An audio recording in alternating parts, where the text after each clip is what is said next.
पूरी साल भर कैलेंडर छानना, साल भर पंचांग छानना, मात्र का श्राद्ध केवल नवमी के दिन ही आता है। और देवी भागवत में लिखा है ये मात्र का श्राद्ध इसी दिन माता जगदम्बा जगत जननी दुर्गा भवानी प्रकट हुई थी पृथ्वी पर। मात्र का श्राद्ध, ये तुम नवरात्रियां पूछते हो, उस दिन माता जी का जन्मदिन नहीं आता, मात्र का श्राद्ध के दिन माता जी का जन्मदिन का वर्णन। मां जगत जननी दुर्गा,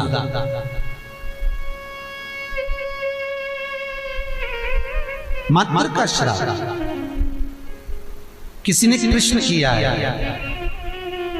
वो हम लिखकर लेकर आए हैं कि महाराज श्राद्ध पक्ष में हमें किसको भोजन कराना चाहिए। ऐसी कोई पुराण नहीं जिस पुराण में लिखा है कि स्त्री मरे तो स्त्री को ही भोजन करे। बहुत ध्यान देना महाराज कथा था। श्राद्ध पक्ष में कोई विडो स्त्री मर गई, कोई विधव्य नारी मर गई, विधवा स्त्री मर गई तो किसी विधवा को भोजन करा। कोई स्त्री चली गई तो उसकी जगह स्त्री को भोजन करा। आप चाहे मार्कंडे पुराण उठा लो, मनुस्मृति उठा लो, व्याघ्र स्मृति उठा लो, किसी भी पुराण में किसी भी शास्त्र में ये नहीं लिखा कि श्राद्ध का भोजन आप स्त्री को करो। हर पुराण में एक ही बात लिखी है कि ब्राह्मण वो जो पूजन करता है, ब्राह्मण वो जो गायत्री करता हो, ब्राह्मण वो जो भगवत भजन करता हो, ब्राह्मण वो जो मंत्र का जाप करता हो, ब्राह्मण वो जो नित्य प्रति संध्या करता हो, ब्राह्मण वो जो मंत्र का स्मरण करता हो, वेद और पुराण का ज्ञाता हो, ब्राह्मण वो जो भगवान की सेवा में तल्लीन रहता हो, ब्राह्मण वो जो कंधे पर जनेऊ धारण करता हो, ब्राह्मण वो जो मस्तक पर त्रिपुंड धारण करता हो, ब्राह्मण वो जो जिसके मुख से गायत्री का नित्य प्रति स्मरण होता हो, उसको भोजन कराने का श्राद्ध में हक है। अब ये भी समझ लो कि अगर स्त्री मरी तो स्त्री के श्राद्ध में क्या स्त्री को ही भोजन कराना चाहिए? तो शिव महापुराण, गरुड़ पुराण, गर्ग संहिता, बरहा पुराण, ये सारी पुराणे वर्णन करती है कि स्त्री को आप भोजन करा रहे हो। स्त्री क्या वेद पढ़ती है? स्त्री क्या गायत्री करती है? स्त्री क्या संध्या करती है? स्त्री क्या उपासना करती है? नहीं। अगर उस स्त्री के लिए भी आपने ब्राह्मण को भोजन कराया तो भोजन करेगा तो गायत्री करेगा, संध्या करेगा, उससे उसको भाग हमारे पूर्वजों को प्राप्त होगा। इसलिए ब्राह्मण भोजन की महत्वता करते हैं।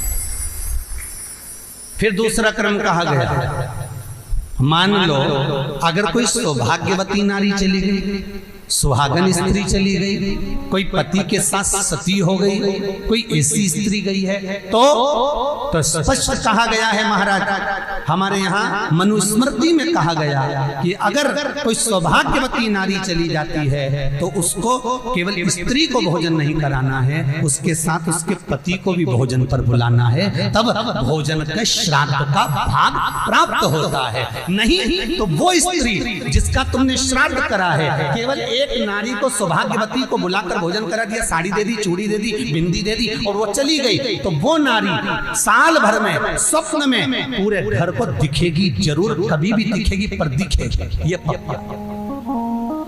अब कहोगे महाराज हमने तो श्राद्ध में माता जी का भोजन भी कराया था, स्वागन गई थी तो हमने तो एक लेडीज को भोजन भी कराया, वो स्त्री का भोजन कराया, अकेली को भोजन कराया, उसके साथ में उसके पति को नहीं बुलाया। अगर पति आता, दोनों अखंड भाव से भोजन करते तो फिर वो स्वप्न में नहीं दिखती, आशीर्वाद देकर जाती, क्योंकि उसकी अकेली को तुमने भोजन कराया है, अकेली। मनुस्मृति कहती है सुहागन स्त्री का जब श्राद्ध आता है तो उसके पति को भी जोड़े पर भोजन करने बुलाना चाहिए, अकेले नहीं। कल मात्र का श्राद्ध है। भारत की भूमि पर जितनी सुहागन स्त्रियां शांत होती हैं,